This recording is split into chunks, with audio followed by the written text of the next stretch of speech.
Hello students, बच्चों इस video के अंदर हम बहुत ही इंपॉर्टेंट क्वेश्चन सॉल्व कर रहे हैं और ये क्वेश्चंस हमारे चैप्टर नंबर 6 के सबसे इंपॉर्टेंट क्वेश्चंस में से माने जाते हैं जो हमारी एक्सरसाइज 6.5 पे है। तो बच्चों आपको मालूम ही है कि एक्सरसाइज 6.5 हमारी पाइथागोरस थ्योरम की एक्सरसाइज है और पाइथागोरस थ्योरम के अंदर कैलकुलेशन बेस्ड क्वेश्चंस भी होते हैं जो हमने किए भी हैं। क्वेश्चन नंबर 9 से लेकर क्वेश्चन नंबर 12 तक वही क्वेश्चंस हैं जिसके अंदर हमें कैलकुलेशंस करनी होती है। लेकिन ये जो क्वेश्चंस हैं उनके अंदर में हमें एल्जेब्रिक सिंप्लीफिकेशन टाइप तो करना ही है, लेकिन ज्योमेट्रिकल प्रॉपर्टी के साथ। तो क्या इसका मीनिंग है, चलो आगे देखते हैं।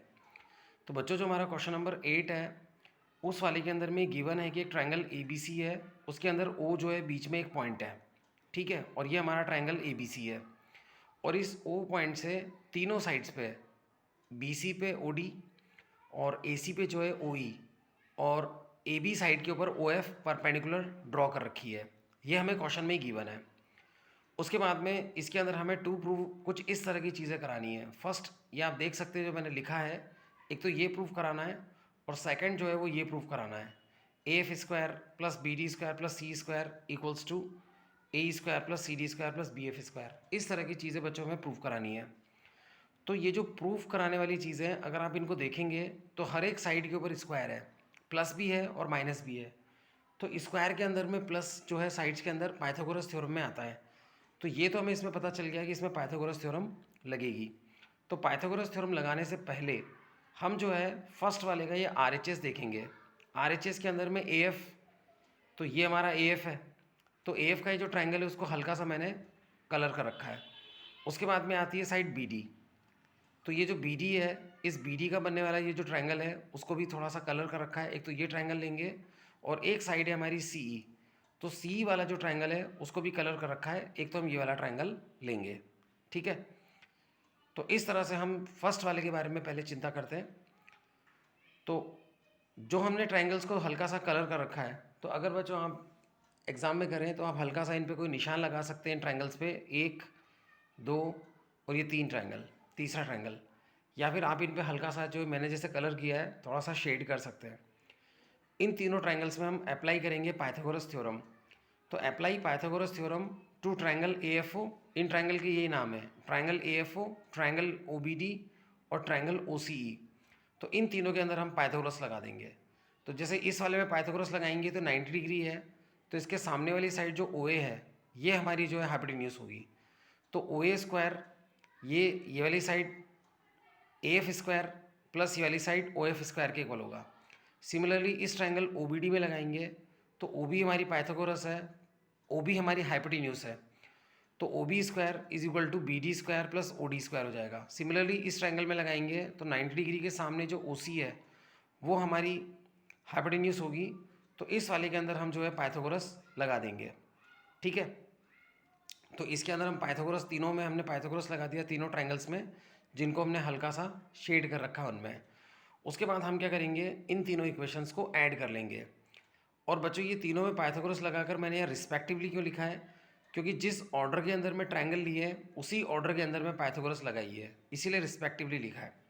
अब हम क्या करेंगे, इन तीनों इक्वेशंस को ऐड कर लेंगे। Adding about three equations we get. तो तीनों इक्वेशंस को ऐड करेंगे तो उनके एल एच एस तीनों यहाँ पे ऐड हो जाएंगे और इक्वल्स टू में उनके आर एच एस यहाँ पर ऐड हो जाएंगे, ठीक है। क्या हमें ये प्रूफ कराना था? हाँ, हमें कुछ ऐसा ही प्रूफ कराना था, लेकिन आर एच एस के अंदर हमारे केवल A F square, B D square और सी स्क्वायर थे, ये तीनों टर्म्स नहीं थी। O F square, O D square और ओ स्क्वायर, ये तीनों टर्म्स आर एच एस में नहीं है। ये जो हमें प्रूफ कराना है हम उसमें देख सकते हैं। तो इन टर्म्स को हम यहाँ से हटाएंगे तो तीनों प्लस में है, तो इधर जो है वो माइनस में आ जाएंगी, तो इस तरफ ये माइनस में आ जाएंगी। तो इस तरह से जो हमारा फर्स्ट वाला है वो तो प्रूव हो जाएगा, जो हमें प्रूव कराना है वो तो प्रूव हो जाएगा। अब उसके बाद में हम क्या करेंगे, सिमिलरली अप्लाई करेंगे पाइथागोरस थ्योरम। जो हमारे तीन बचे हुए ट्रायंगल है, तीन तो इस डायग्राम में वो ट्रायंगल है जिनमें हमने शेड कर रखा है, और तीन ये जो वाइट वाले ट्रायंगल है जिनके अंदर हमने शेड नहीं कर रखा है, उन तीनों ट्रायंगल के अंदर हम इसी तरह से पाइथागोरस लगाएंगे। तो हमने यहाँ लिख रखा है, similarly apply Pythagoras theorem in triangle O E, O B F and O D C. तो उनमें भी ऐसे पाइथागोरस लगाएंगे, उन तीनों इक्वेशंस को भी हम ऐड कर लेंगे। तो तीनों इक्वेशंस को ऐड करने के बाद में ये जो इक्वेशन आएगी इसमें पिछली इक्वेशन की तरह ही ये जो ओ वाली टर्म्स हैं, ओ ई स्क्वायर, ओ एफ स्क्वायर और ओ डी स्क्वायर, इन तीनों को आर एच एस से एल एच एस में ले आएंगे तो तीनों माइनस में आ जाएंगी, और इधर पे A square plus B F square plus C D square बचेगा। तो इस तरह से हमारा एक सेकंड रिजल्ट आ गया, इसको मैंने बी नाम दिया है, और ये जो रिज़ल्ट आया था इसको मैंने ए नाम दिया था। तो इस ए और बी इक्वेशन के अंदर में जो हमारे एल एच एस हैं वो एग्जैक्टली इक्वल है। आप लोग वीडियो पॉज करके देख सकते हैं, ये जो हमारा एल एच एस है और ये जो हमारा एल एच एस है ये एग्जैक्टली इक्वल है। तो यही चीज़ हम यहाँ लिखेंगे, in equations A and B L H S are equal, so their R H S also equal. तो उनके आर एच एस इक्वल होंगे, तो इक्वेशन ए का जो आर एच एस है और इक्वेशन बी का आर एच एस है उसको हम इक्वल रख देंगे। तो सेकंड जो हमें प्रूव कराना था, इस क्वेश्चन का जो सेकंड प्रूफ कराने वाला पार्ट क्वेश्चन में गिवन था वो हमारा इस तरह से प्रूव हो जाएगा। तो हमारा पूरा क्वेश्चन हो गया है, तो इसे हम लिखेंगे हैंस प्रूव्ड। अगर बच्चों ये क्वेश्चन एग्जाम में आता है तो ये जो है सीधे सबसे ज़्यादा मार्क्स का आएगा, 5 मार्क्स का या 6 मार्क्स का, क्योंकि इसमें प्रूफ बहुत कराना है। तो एग्ज़ाम में अगर ये क्वेश्चन आता है तो डायग्राम के साथ में गिवन, टू प्रूफ अगर हम ये भी लिखते हैं तो 5 नंबर का अगर ये क्वेश्चन है तो डायग्राम, गिवन, टू प्रूफ और प्रूफ, इसके 2 नंबर तो आपको मिल ही जाएंगे। आगे जो प्रूफ कराएंगे उसके और मार्क्स बन जाएंगे। Now students, question number 13। बच्चों क्वेश्चन नंबर 8 के बाद हम 13 इसलिए कर रहे हैं डायरेक्टली क्योंकि जो क्वेश्चन नंबर 9 to 12 हैं वो हमारे कैलकुलेशन बेस्ड थे, वो हम पहले ही कर चुके हैं। और बच्चों हम लोग इस तरह से हैंड रिटन फॉर्म में इसको इसलिए कर रहे हैं इन क्वेश्चंस को क्योंकि ये क्वेश्चंस बहुत बड़े बड़े हैं। अगर हम इनको बोर्ड पे करते हैं तो इसमें बहुत ज़्यादा लिखना पड़ता है और बार बार मिटाना पड़ता है क्योंकि बोर्ड पे इतना स्पेस नहीं मिलता है। तो इस वजह से वहाँ पर हो सकता है आपको समझ में नहीं आए, इसीलिए मैंने जो है इसको पहले से लिख लिया है। अब मैं आपको समझा देता हूँ, एक एक चीज़ मैं बारीकी से समझाऊँगा। तो बच्चों जो हमारा क्वेश्चन नंबर 13 है उसके अंदर ये गिवन है कि एक ट्रायंगल ए बी सी है, उसमें एंगल सी जो है वो 90 डिग्री है, ठीक है, और D is a point on A C, वो भी ठीक है। तो ये जो ए सी साइड है उस पर एक डी पॉइंट है, और जैसा ये पहली वाली जो लाइन है कि एक ट्रायंगल ए बी सी है उसमें एंगल सी जो है 90 डिग्री है। तो इस वाले क्वेश्चन में बुक के अंदर में डायग्राम नहीं दे रखा है, तो डायग्राम हमने बना लिया। सबसे पहले इन ट्रायंगल ए बी सी, इस बड़े ट्रायंगल ए बी सी के अंदर में हमने एंगल सी जो है वो 90 डिग्री बनाया है। तो बच्चों मैं आपको एक बना के दिखाऊं, ये देखो, जो हमें गिवन इन्फॉर्मेशन है उसके हिसाब से मैं आपको एक डायग्राम बना के बताता हूँ।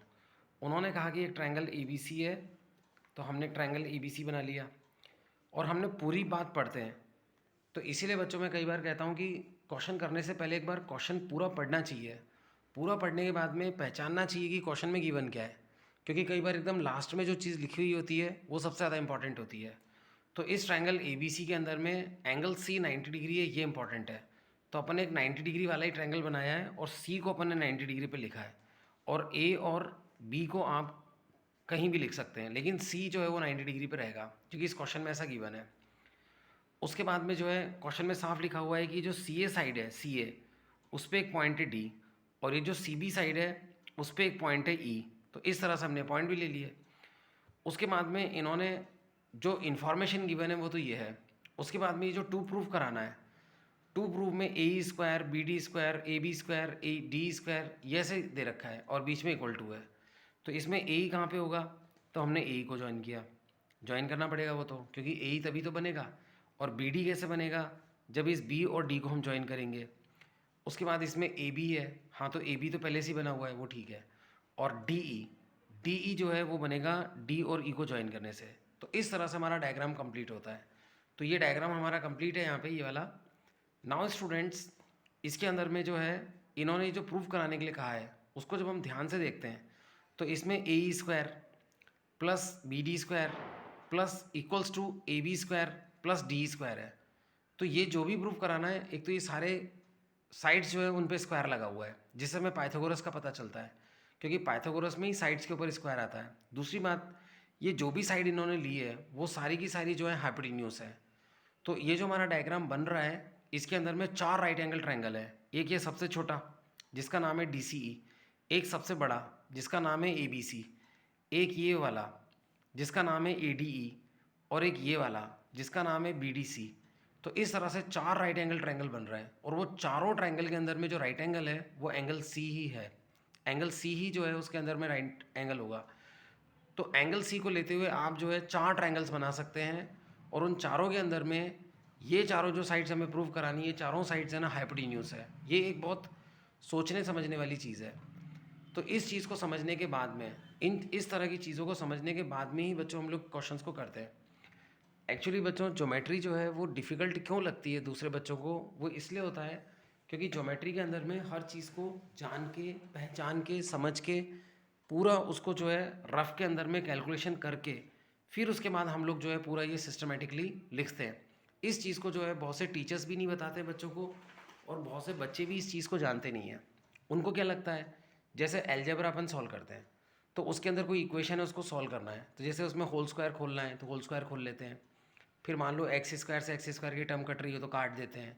मान लो एक्स स्क्वायर की टर्म नहीं कट रही हो, क्वाड्रेटिक बन रही हो तो बना लेते हैं। पहले से अपने को कुछ मालूम नहीं होता है, अपन उसके अंदर में एक दिशा के अंदर में चलते जाते हैं और उस दिशा के अंदर में जैसी जैसी सिचुएशन आती है उसके हिसाब से अपन अलजेब्रा उसके अंदर लगाते रहते हैं।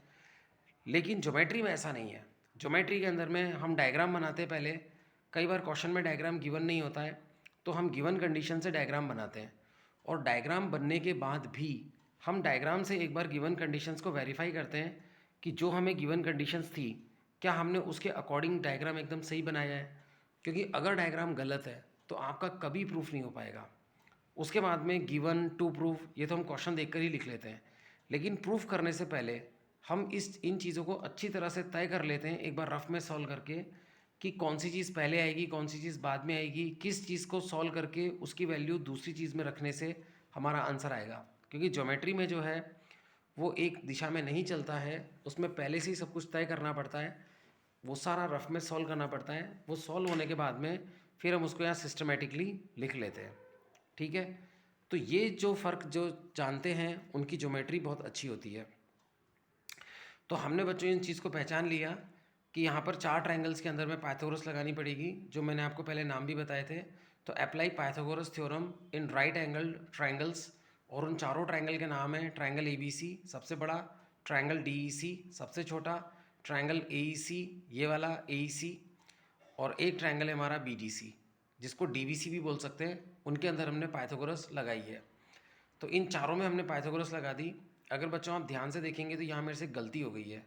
मैंने फर्स्ट को लिया है, सेकंड को सेकंड पे लिया है, लेकिन ये जो फोर्थ वाला ट्रायंगल है उसको थर्ड पे ले लिया है और थर्ड वाला जो ट्रायंगल है उसको सबसे लास्ट में ले लिया है। तो कोई बात नहीं, अगर कोई ध्यान से नहीं भी देखे तो उसको पता भी नहीं चलेगा कि इसमें गलती है। तो हम यहाँ पर जो है रिस्पेक्टिवली लिखेंगे, क्योंकि वैसे तो गलती है लेकिन रिस्पेक्टिवली इसलिए लिखना चाहिए क्योंकि जिस ऑर्डर में ट्रायंगल्स के नाम है उसी ऑर्डर में हमने पाइथागोरस लगाई है। अब उसके बाद में हम क्या करेंगे, जो हमको प्रूफ कराना है अगर हम उसको देखें तो AE स्क्वायर और BD स्क्वायर साथ में, तो ये लास्ट की दोनों जो इक्वेशन है वो साथ में रहेंगी। और RHS में जो है AB स्क्वायर और D स्क्वायर साथ में, तो AB स्क्वायर और D स्क्वायर साथ में रहेंगे। तो इन्हीं बात को हम समझते हुए हम क्या करेंगे, फर्स्ट और सेकंड इक्वेशन को अलग जोड़ेंगे और थर्ड और फोर्थ इक्वेशन को अलग जोड़ेंगे। यानी फर्स्ट और सेकंड साथ में आने चाहिए, थर्ड और फोर्थ इक्वेशन साथ में आनी चाहिए। तो हर जगह ज्योमेट्री में हमें ध्यान रखना पड़ता है कि किस तरह से हम ऐड करेंगे जिससे कि डिज़ायर्ड रिजल्ट आए। तो add equations first and second we get, तो फर्स्ट और सेकंड इक्वेशंस को हम जोड़ लेंगे। तो AB square plus D square, इधर RHS में चारों टर्म्स ऐड में आ जाएंगी, AC square plus CB square plus DC square plus C square. ठीक है, ये आ गया। सिमिलरली हम ऐड करेंगे इक्वेशंस 3 और 4 को, तो ये थर्ड और फोर्थ इक्वेशन से इनको जोड़ेंगे, तो ये दोनों जो हमारे LHS की टर्म्स है वो इधर ऐड हो जाएंगी और RHS की चारों टर्म्स यहाँ पर ऐड हो जाएंगी। लेकिन इनको लिखते हुए, इनको जब हम लिखेंगे तो ऑर्डर जो है ऊपर वाला ही मेंटेन करने की कोशिश करेंगे। देखो थर्ड और फोर्थ को जोड़ रहे हैं तो ये चारों टर्म्स RHS में प्लस में आएंगी, वो हम जानते हैं। लेकिन पहले AC स्क्वायर, फिर CB स्क्वायर, फिर DC स्क्वायर, फिर C स्क्वायर, ऐसे हम लिखेंगे। लिखना तो चारों को है लेकिन इस तरह से ऑर्डर में लिखेंगे कि फिफ्थ और सिक्स्थ इक्वेशन के अंदर में RHS जो है वो एग्जैक्टली इक्वल आए। आगे पीछे नहीं लिखेंगे, उसी ऑर्डर में लिखेंगे, आनी तो चारों चीज़ों को है। तो इस तरह से हमारे जब फिफ्थ और सिक्स्थ इक्वेशन आ जाएगी तो इसके अंदर हम देखते हैं in above equations 5 and 6 RHS are equal, इन दोनों के RHS इक्वल है, so their LHS are also equal. तो तो L H S also equal है, तो दोनों एल एच एस को हम इक्वल रख देंगे तो ये हमारा प्रूफ हो जाएगा। तो बच्चों इन क्वेश्चंस में अगर आप देखें तो हम पाइथागोरस लगाते हैं, फिर उसके बाद में इस तरह से इक्वेशंस बनाते हैं। तो ये जो इस तरह की इक्वेशंस बनती हैं, इसी को मैंने कहा था कि हैं तो ये ज्योमेट्री के क्वेश्चंस, लेकिन काफ़ी जो है अलजेब्रा की तरह सॉल्व होते हैं। उसके बाद बच्चों हम लोग आते हैं क्वेश्चन नंबर 14 पे। क्वेश्चन नंबर 14 बच्चों बहुत अच्छा क्वेश्चन है और एग्जामिनर्स की बहुत अच्छी पसंद है ये एक्स बोर्ड्स में देने के लिए। तो बच्चों क्वेश्चन नंबर 14 के अंदर क्या है, एक ट्रायंगल ABC है और उस ट्रायंगल ABC के अंदर में हमें ये गिवन है कि AD जो है वो हमारा परपेंडिकुलर है BC के। AD जो है वो हमारा BC के परपेंडिकुलर है और ये जो साइड DB है ये 3 टाइम्स CD है, ये हमें गिवन है। ठीक है, ट्रायंगल ABC में AD जो है ऑल्टीट्यूड है CB साइड पे और ये जो DB है ये 3 टाइम्स CD है, ये हमें क्वेश्चन में गिवन है और हमको ये 2 प्रूव करवाना है। तो ये जो प्रूव करवाना है, अगर बच्चों हम इसको देखें तो ये पाइथागोरस की तरह ही है, क्योंकि साइड्स के ऊपर स्क्वायर है, बीच में प्लस लगे हुए हैं। 2 और ऐसा है वो तो अलग चीज़ है, लेकिन साइड्स पे जब स्क्वायर आ जाते हैं, बीच में प्लस माइनस होते हैं, तो हम समझ जाते हैं कि इसके अंदर पाइथागोरस थ्योरम लगेगी। अब यहाँ पे क्या है कि पाइथागोरस थ्योरम एक तो इस छोटे ट्रायंगल में लगेगी क्योंकि इसमें 90 डिग्री है, एक इस छोटे ट्रायंगल में लगेगी, इस वाले में, इस सेकंड नंबर के ट्रायंगल में यानी ABD ट्रायंगल में, ABD में, और एक लगेगी ACD में। तो एक में CD आएगी और एक में जो है DB साइड आएगी। ठीक है, वो तो आ जाएगी, लेकिन जो हमें प्रूव कराना है उसके अंदर में BC आ रहा है, ना तो CD आ रहा है ना DB आ रहा है, उसके अंदर में BC आ रहा है। तो इस बात से हम समझ जाते हैं कि जो हमें DB और CD साइड है उसको BC के टर्म्स में ब्रेक करना पड़ेगा, BC के टर्म्स में एक्सप्रेस करना पड़ेगा। तो हम यहाँ पर वही काम करेंगे। अगर एज फ्रॉम डायग्राम, अगर आप डायग्राम से देखें तो इसके अंदर में ये जो DB है, DB प्लस CD, या डायरेक्टली बोल सकते थे CD plus DB, CD plus DB, CD plus DB अगर हम जोड़ें तो इस पूरे BC के इक्वल है, ये हम लिख लेंगे। ये तो डायग्राम से दिख ही रहा है कि DB प्लस CD, ये DB प्लस ये CD, ये जो है BC के इक्वल, वो तो दिख ही रहा है। अब इसमें हम क्या करेंगे, DB की जो वैल्यू है यहाँ पर 3CD वो पुट कर देंगे, तो 3CD प्लस CD जो है वो हमारा 4CD हो जाएगा। अच्छा, DB को हम 3CD क्यों लिख रहे हैं, फ्रॉम गिवन, सिंस गिवन से, तो एग्जामिनर यहाँ पे गिवन को देखता है और उसको पता चल जाता है, तो इसको हम 3CD रख देंगे। अब CD प्लस CD कितना हो जाएगा, 4CD, फिर 4 इधर चला जाएगा तो ये CD की वैल्यू हो जाएगी BC/4, तो CD की वैल्यू BC/4 आ जाएगी। सो नाउ स्टूडेंट्स, जो हमारा CD है ये BC/4 आ गया। अब जो हमारा DB है वो 3 टाइम्स CD, ये हमें गिवन था, तो CD की वैल्यू ये जो आई है BC/4 हम यहाँ लिख देंगे। CD की वैल्यू 3 अपनी जगह पे, CD को हम रख देंगे BC/4। तो इस तरह से जो हमारा DB है वो BC/4 बन जाएगा। तो इस तरह से हमने CD और DB को BC के टर्म्स में एक्सप्रेस कर लिया। नाउ हम क्या करेंगे, नाउ हम अप्लाई करेंगे Pythagoras theorem in triangle ACD। तो बच्चों ये जो हमारा ट्रायंगल ACD है, एक मिनट मुझे इसको थोड़ा सा अरेंज करने दो। तो बच्चों ये जो हमारा ट्रायंगल ACD है, ये छोटा ट्रायंगल, इसमें अगर हम पाइथागोरस लगाएंगे तो वो पाइथागोरस हमारे ऐसे लगेगी, AC² is equal to AD² plus CD²। तो AC² is equal to AD² plus CD², इस तरह से जो इसमें पाइथागोरस लग जाएगी, वो आप लगा सकते हो। तो फिर हम इसमें क्या करेंगे, इस CD² को इधर ले आएंगे माइनस में। अच्छा, यहाँ पे कई बच्चे बोलेंगे कि सर आपने ना CD² को इधर क्यों लाया।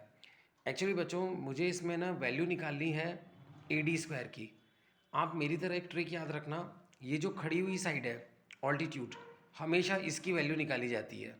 तो AD है वो खड़ी हुई साइड ऑल्टीट्यूड, तो AD² की वैल्यू निकालने के लिए मैंने CD² को यहाँ से हटाया, तो फिर मैंने CD² को यहाँ से हटाया तो AD² की वैल्यू आ गई। हमेशा बच्चों याद रखना ऑल्टीट्यूड की वैल्यू ही निकाली जाती है, क्योंकि ऑल्टीट्यूड की वैल्यू को ही हम नेक्स्ट इक्वेशन में सब्स्टिट्यूट करते हैं। उसके बाद बच्चों हम लोग क्या करेंगे, यहाँ पे क्या लिखा हुआ है, now apply Pythagoras theorem in triangle ABD। तो ये जो ट्रायंगल है ADB, इसमें एंगल D 90 डिग्री है, तो इसमें पाइथागोरस लगाएंगे। तो ये क्या लगेगा, AB² equals to AD² plus D B square, ये पाइथागोरस लग जाएगी। ठीक है, तो इसमें पाइथागोरस लग जाएगी। मैं आपको फिर से बता देता हूँ एक बार इस वाले ट्रायंगल में कि A B square equals to A D square plus D B square, ये पाइथागोरस लग जाएगी। तो ये लगा दी हमने। फिर यहाँ पे ए डी स्क्वायर की ये जो वैल्यू हमने ऊपर निकाली थी वो वैल्यू पुटअप कर देंगे। ठीक है, तो यहाँ पे हमें लिखना चाहिए कि हमने वैल्यू कहाँ से लिखी, फ्रॉम इक्वेशन फर्स्ट। ठीक है, सिंस फ्रॉम इक्वेशन फर्स्ट, तो वहाँ से हम ये वैल्यू रख देंगे। अब उसके बाद में हम यहाँ पर हमारे जो है सिंप्लीफिकेशन की तरफ आ जाएंगे। तो हमने सी डी की वैल्यू निकाली थी बी सी अपॉन 4, वो रख देंगे। डी बी की वैल्यू भी निकाली थी, ये ऊपर दिख रहा है आपको 3 बी सी अपॉन 4, वो भी रख देंगे। तो ये वैल्यू रख देंगे। अब उसके बाद में होल स्क्वायर ऑलरेडी है तो इन पे भी स्क्वायर लग जाएंगे।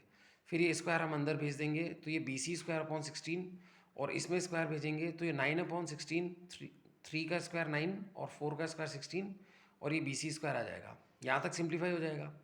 उसके बाद इन दोनों टर्म्स को हम सिंप्लीफाई करेंगे, तो अपॉन में तो 16 है, और 9 बी सी स्क्वायर में से माइनस होगा बी सी स्क्वायर, तो 8 बी सी स्क्वायर बचेगा। फिर ये 8 बी सी स्क्वायर से नीचे 16 कैंसिल होगा, तो अपॉन में 2 आ जाएगा। फिर 2 को इससे मल्टीप्लाई करके पूरा ये एलसीएम आ जाएगा। तो अपॉन में जो 2 बच रहा है, ये अपन ने काटा था ना 16 को 8 से, तो 2 जो बचा था 2 को इधर मल्टीप्लाई करके, या यहाँ पे मैं इक्वेशन लिखूँ कि ये A C square B C square upon 2 बचेगा, तो ये 2 इधर मल्टीप्लाई होकर ये पूरा एलसीएम ऐसे आ जाएगा। फिर उसके बाद में इस 2 को हम इधर भेज देंगे मल्टीप्लाई में, तो ये इधर जाते ही ये जो इक्वेशन आएगी यही एक्चुअली हमें प्रूव करवानी थी। तो यही इक्वेशन बच्चों में प्रूव करानी थी। ये देखो, ये 2 प्रूव हमारा इसका ये लिखा हुआ था। तो इस तरह से हमारा 2 प्रूव हो गया, तो हम यहाँ पे लिख देंगे हैंस प्रूव्ड।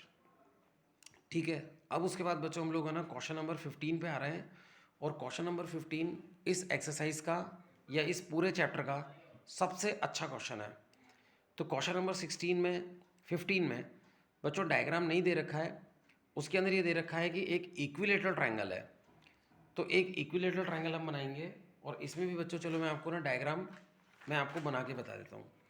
तो बच्चों क्वेश्चन नंबर जो 15 है उसके अंदर एक इक्विलेटरल ट्रायंगल की बात कही गई है।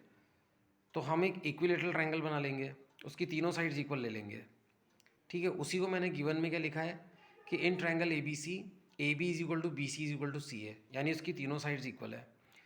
तो A B is equal to B C is equal to C है। उसके बाद में डी एक पॉइंट है बी सी पे, तो डी बच्चों हम लोग यहाँ लेंगे, थोड़ा सा इस तरफ इसलिए लेंगे क्योंकि क्वेश्चन में साफ गिवन है कि डी एक पॉइंट बी सी पे इस तरह से कि ये जो बी डी है ये इस पूरे बी सी का 1/3 है।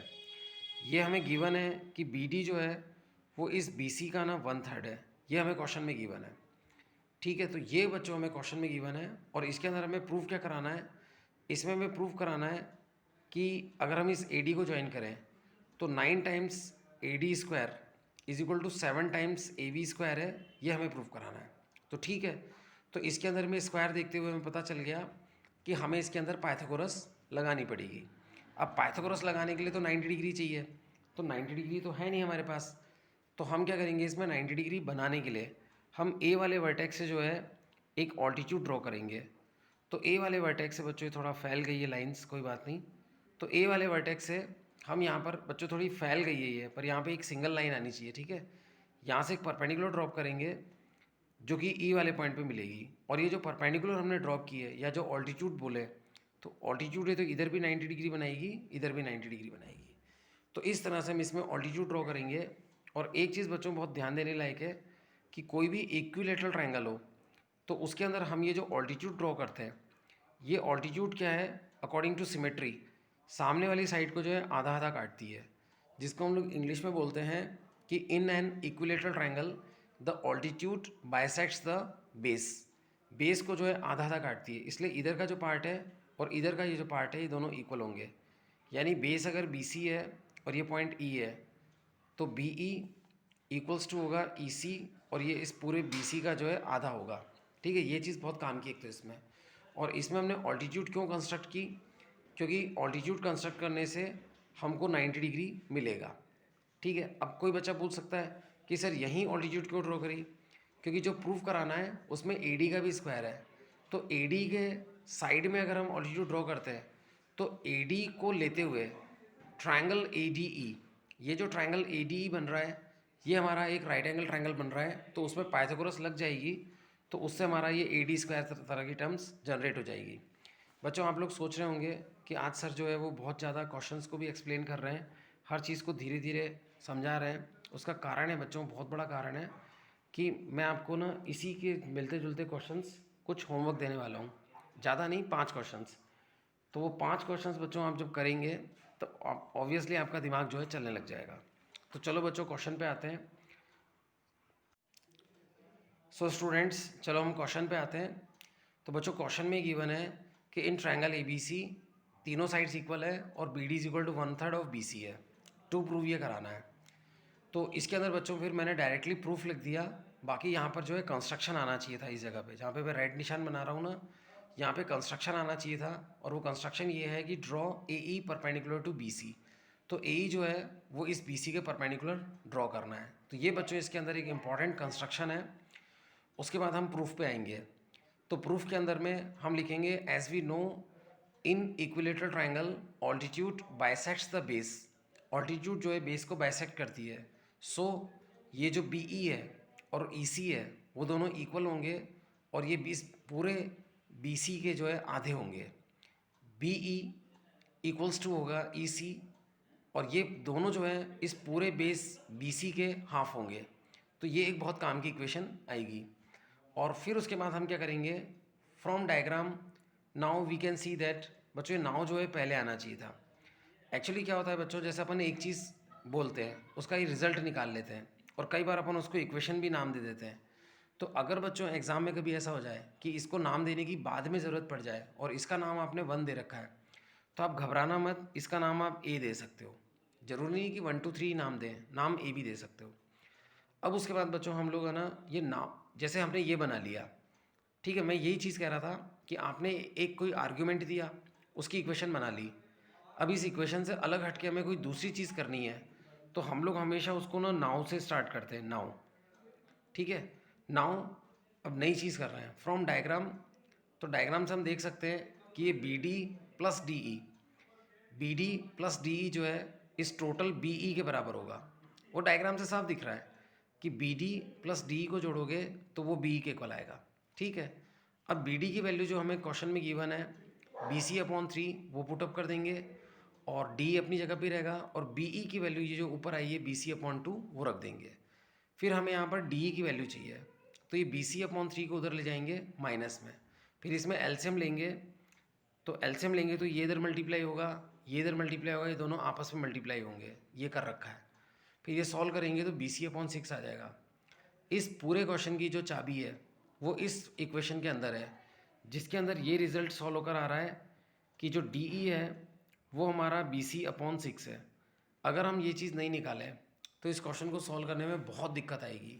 और अगर हम DE is equal to BC/6 निकाल लेते हैं, जो कि हमने यहाँ निकाला है, तो उससे हमारा क्वेश्चन बहुत ईजिली सॉल्व हो जाता है। अब हमें केवल पाइथागोरस लगानी है। तो पाइथागोरस हम किस किस ट्रायंगल में लगाएंगे, तो पाइथागोरस बच्चों हम लगाएंगे 2 ट्रायंगल्स में। जो हमें ये 2 प्रूफ कराना है उसमें AD का स्क्वायर है और AB का स्क्वायर है। तो ये जो हमारी साइड है AD, उसका राइट एंगल ट्रायंगल कौन सा है, उसका राइट एंगल ट्रायंगल है ADE, जिसमें E पे 90 डिग्री है। तो ट्रायंगल ADE एक तो इसमें लगाएंगे पाइथागोरस, और जो हम 2 प्रूफ करा रहे हैं उसमें एक AB का स्क्वायर है।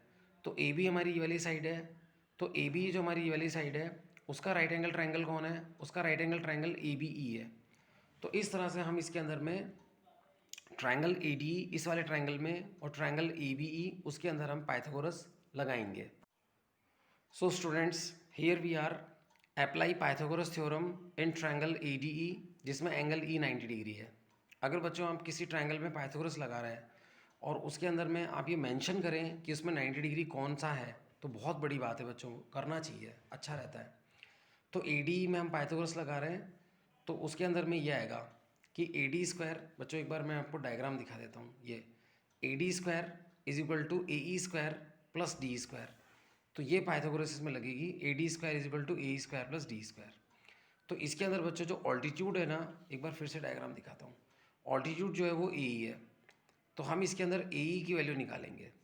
तो AE की वैल्यू निकालने के लिए हम क्या करेंगे, इस डी स्क्वायर को इधर माइनस में भेजेंगे तो ए स्क्वायर की वैल्यू आ जाएगी ए D square minus D square, ये वैल्यू निकालेंगे। बच्चों मैंने आपको पहले भी समझाया है कि हमेशा हम ऑल्टीट्यूड की वैल्यू ही निकालते हैं।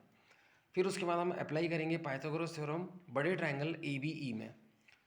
तो बड़े ट्रायंगल ए बी ई में अप्लाई करेंगे तो उसके अंदर में एंगल ई 90 डिग्री है, तो उसमें A B square is equal to A square plus B square होगा। चलो बच्चों मैं इसका भी डायग्राम दिखा देता हूँ आपको। इस बड़े वाले ट्रायंगल ए बी ई में हम लगा रहे हैं पाइथागोरस। तो बच्चों आप ध्यान से सुनना, ट्रायंगल ए बी ई, तो A B square equals to A E square plus B E square, ये होगा। तो इस वाले में A B square A E square plus B square, ये पाइथागोरस लग जाएगी। फिर हम इसमें क्या करेंगे, ए ई स्क्वायर की जो ऊपर वैल्यू निकाली थी एक तो वो पुटअप कर देंगे, हाँ बस वही पुटअप की है और उसका रीज़न लिख दिया है फ्रॉम इक्वेशन 2। अब बच्चों यहाँ से ये पूरा जो है एल्जेब्रिकली सिंप्लीफिकेशन का प्रोसेस चलेगा। अब जो है ये पूरा एल्जेब्रिकली सिंप्लीफिकेशन का प्रोसेस चलेगा। डी ई की वैल्यू हमने बी सी अपॉन 6 निकाली थी, वो रख देंगे, स्क्वायर अपनी जगह पे, होल स्क्वायर तो चल ही रहा है। और बी, एक मिनट फिर से बोलता हूँ बच्चों, देखो ए ई स्क्वायर की value question number equation number 2 से रख दी। एक बार फिर से बोलता हूँ, हमने ट्रायंगल ए बी ई में पाइथागोरस लगा ली, ए ई स्क्वायर की वैल्यू हमने ऊपर से रख दी और डी ई की वैल्यू हमने बी सी अपॉन 6 निकाली थी, वो रख दी। और बी ई की वैल्यू जो है बी सी अपॉन 2 भी हमने निकाली थी इक्वेशन नंबर फर्स्ट में, वो भी बच्चों हमने रख दी। इक्वेशन नंबर ए में वो भी हमने रख दी। अब ये होल स्क्वायर हम खोल देंगे तो इसके अपॉन में आ जाएगा, इसका स्क्वायर करेंगे तो ये 6 का स्क्वायर हो जाएगा 36। तो ये टर्म माइनस की है इसलिए मैंने इसको यहाँ लिखा है। और इसका होल स्क्वायर खोलेंगे तो बी सी स्क्वायर अपॉन 4 आएगा, जो कि प्लस की टर्म है तो मैंने उसको आगे लिखा है। और ये जो टर्म है उसको मैंने इधर लिखा है, इधर माइनस है इसलिए ये आ जाएगी। फिर इसके अंदर बच्चों क्या करेंगे, एल एच एस के अंदर में इसके अपॉन में कुछ भी नहीं है, इसका मतलब इसके अपॉन में 1 है। तो इन तीनों का एलसीएम ले लेंगे जो कि आएगा 36। तो 1 के टेबल में 36 टाइम्स आता है तो यहाँ 36 मल्टीप्लाई होगा। 4 के टेबल में 36 9 टाइम्स आता है तो यहाँ 9 मल्टीप्लाई होगा। और ये 36 1 सा 36 है तो यहाँ 1 मल्टीप्लाई होगा, यानी ये एज इट इज़ आएगा। फिर उसके बाद हम क्या करेंगे, सिंप्लीफाई करेंगे तो 9 बी सी स्क्वायर में से ये बी सी स्क्वायर माइनस होगा तो 8 बी सी स्क्वायर बचेगा। और अपॉन का जो 36 है इसको इधर क्रॉस मल्टीप्लाई में इधर मल्टीप्लाई में भेज दिया, ठीक है। अब उसके बाद हम क्या करेंगे, सिंप्लीफाई तो बहुत अच्छा हो गया है। अब हम यहाँ पर उस चीज़ को यूज़ करेंगे कि जो हमारा बी सी है वो दरअसल ए बी के इक्वल ही था, क्योंकि जो हमारा बड़ा वाला ट्रायंगल है ट्रायंगल ए बी सी वो इक्विलेटरल था, तो उसमें सभी साइड्स इक्वल थी। तो B C is equal to A B जो है ये था और ये हमने गिवन में लिखा भी है। तो बी सी को हम जो है ए बी रख देंगे, स्क्वायर है तो स्क्वायर ही आएगा। फिर उसके बाद ये ए बी, ये जो 8 ए बी स्क्वायर है वो इधर चला जाएगा माइनस में। तो 36 ए बी स्क्वायर जो इधर चल रहा था उसमें से 8 ए बी स्क्वायर माइनस होगा, तो 36 माइनस 8 कितना होता है 28। तो 28 ए बी स्क्वायर आ जाएगा। फिर अपन दोनों तरफ जो है 4 के टेबल से कैंसिल कर लेंगे, दोनों तरफ 4 से डिवाइड कर लेंगे तो यहाँ हो जाएगा 7 टाइम्स और यहाँ हो जाएगा 9, 4 से दोनों तरफ डिवाइड करने पर। तो ये हमारा प्रूव हो जाएगा। तो ये क्वेश्चन बच्चों बहुत इंपॉर्टेंट है और पर्टिकुलरली ये वाला क्वेश्चन नंबर 15 बहुत इंपॉर्टेंट है। तो बच्चों ये आपको जो है बहुत ढंग से करना चाहिए, 2-3 बार लिख लिख के बच्चों आपको करना चाहिए। अब उसके बाद बच्चों हम लोग आएंगे क्वेश्चन नंबर 16 पे। तो बच्चों क्वेश्चन नंबर 16 जो है उसके बारे में मैं केवल हिंट दे रहा हूँ और उसके अंदर मैंने जो है गिवन टू प्रूफ कुछ भी नहीं लिखा है। गिवन टू प्रूफ वो आपको लिखना है, मैं यहाँ पर केवल एक हिंट दे रहा हूँ। क्वेश्चन नंबर 16 के अंदर हमें दे रखा है कि एक इक्विलेटरल ट्रायंगल है और इक्विलेटरल ट्रायंगल में हमें प्रूफ कराना है कि किसी भी साइड के स्क्वायर का 3 टाइम्स बराबर है उसके ऑल्टीट्यूड के स्क्वायर का 4 टाइम्स। तो ये जो मैंने लास्ट में इक्वेशन लिख रखी है ये प्रूफ कराना है कि 3 times side square equals to है 4 टाइम्स ऑल्टीट्यूड का स्क्वायर, ये हमें प्रूफ कराना है। तो क्वेश्चन में ये स्टेटमेंट जो है दे रखी है कि ये शो करो, तो ठीक है। तो मैंने यहाँ पर क्या है एक इक्विलेटरल ट्रायंगल बना लिया और इक्विलेटरल ट्रायंगल के अंदर ये तीनों साइड्स क्या होती हैं इक्वल। तो ये A B equals to A C is equal to B C होगा, ठीक है। तो ये तीनों इक्वल होगा, यानी इसके अंदर A B is equal to B C is equal to A C होगा, इक्विलेटरल दे रखा है। तो इसके अंदर एक ऑल्टीट्यूड ड्रॉ करनी पड़ेगी क्योंकि ऑल्टीट्यूड के बारे में ही प्रूफ कराना है। तो हम यहाँ पर एक ऑल्टीट्यूड ड्रॉ कर लेंगे ए डी और ये लिखेंगे वहाँ पे इंग्लिश में कि the altitude of an equilateral triangle bisects the base, तो वो बेस को बाइसेक्ट करता है, लिखना पड़ेगा वहाँ पे, नहीं तो मार्क्स नहीं देगा वो। तो फिर ये बेस को बाइसेक्ट करता है, तो इस वजह से B D equals to D C, और ये दोनों बी सी बाई टू होंगे। तो B D equals to D C is equal to B C upon two होगा। तो ये हमारी इक्वेशन नंबर फर्स्ट आ जाएगी। फिर उसके बाद हम क्या करेंगे, इस वाले ट्राइंगल के अंदर पाइथागोरस लगा देंगे। तो A B square is equal to B D square plus A D square. तो इस वाले ट्राइंगल के अंदर में जिस पे मैं डॉट लगा रहा हूँ उस पर हम पाइथागोरस लगा देंगे, तो हमारी ये इक्वेशन आ जाएगी, ये वाली इक्वेशन। फिर इसके अंदर हम बी डी को जो है यहाँ से बी सी अपॉन टू लिख देंगे, बी डी को, बी डी की value B C upon two है वो रख देंगे, होल स्क्वायर खोलेंगे तो B C square upon four. फिर हम कहेंगे कि बी सी तो ए बी के इक्वल है, तो बी सी की जगह हम ए बी रख देंगे, स्क्वायर है तो स्क्वायर आएगा। फिर उसके बाद में ये जो टर्म है ये इस तरफ जाएगी माइनस होने, तो ए बी स्क्वायर में से A B square upon four अगर माइनस होगा तो ए बी स्क्वायर में से A B square upon four अगर माइनस होता है तो अगली स्टेप में हम एलसीएम लेंगे तो फोर या मल्टीप्लाई होगा। तो फोर ए बी स्क्वायर में से ए बी स्क्वायर माइनस होगा तो ये हमारा आ जाएगा थ्री ए बी स्क्वायर, और अपॉन में फोर है वो तो बचेगा। तो कैलकुलेशन आपको करनी है, वैसे मैंने कर ही दी है। फिर उसके बाद में हम क्या करेंगे, ये कैलकुलेशन होने के बाद में फोर को इधर मल्टीप्लाई कर देंगे। अब इसको देखो, four into A B square, A B क्या है साइड, नहीं three into A B square, तो ए बी क्या है साइड, तो थ्री इंटू साइड का स्क्वायर इक्वल्स टू क्या है four into A D square. ये ए डी कौन है, ए डी तो ऑल्टीट्यूड है, तो फोर इंटू ऑल्टीट्यूड स्क्वायर होगा। तो इस तरह से बच्चों ये हमारा क्वेश्चन नंबर 16 जो है हो जाएगा। तो ये भी बच्चों अच्छा क्वेश्चन है, 3 नंबर में पूछा जा सकता है। इसके अंदर में गिवन, टू प्रूव, प्रूफ ये सब मैंने नहीं लिखा है, ये आपको लिखना है, मैंने केवल इसके अंदर में हिंट दिया है। नाउ स्टूडेंट्स, क्वेश्चन नंबर 17 जो कि एक एमसीक्यू है। तो बच्चों हमारा एक एमसीक्यू क्वेश्चन है। इस एमसीक्यू क्वेश्चन में एक ट्रायंगल के अंदर में 3 साइड्स गिवन है, एक साइड है 6, एक साइड है 12 और एक साइड है 6√3। अब यहाँ ये जानना बहुत ज़रूरी है कि सबसे बड़ी साइड कौन है। तो √3 की वैल्यू होती है 1.732, तो 6√3, तो 6√3 का मतलब क्या है, 6√3 का मतलब है 6 इंटू √3, और √3 की वैल्यू होती है 1.732। अगर आप इसे मल्टीप्लाई करेंगे तो इसकी वैल्यू 12 से कम ही आएगी। वैसे इंटेलिजेंट बच्चे ये देख लेते हैं कि 6 को हम जिससे मल्टीप्लाई कर रहे हैं वो 2 से छोटा है। अगर यहाँ 2 होता तो 6 2 12 आता, तो 2 से अगर छोटा है तो ये जो वैल्यू सॉल्व होकर आएगी वो 12 से छोटी होगी। तो इससे हमें पता चल जाता है कि ये जो 6√3 वो 12 से छोटा है।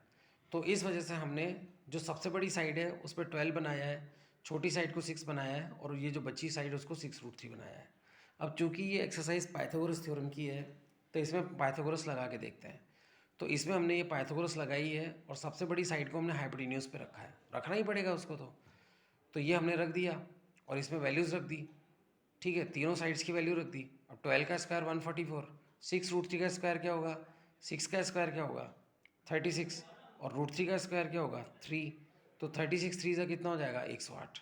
तो 33 तो 6√3 का स्क्वायर 108 आ जाएगा और 6 का स्क्वायर 36।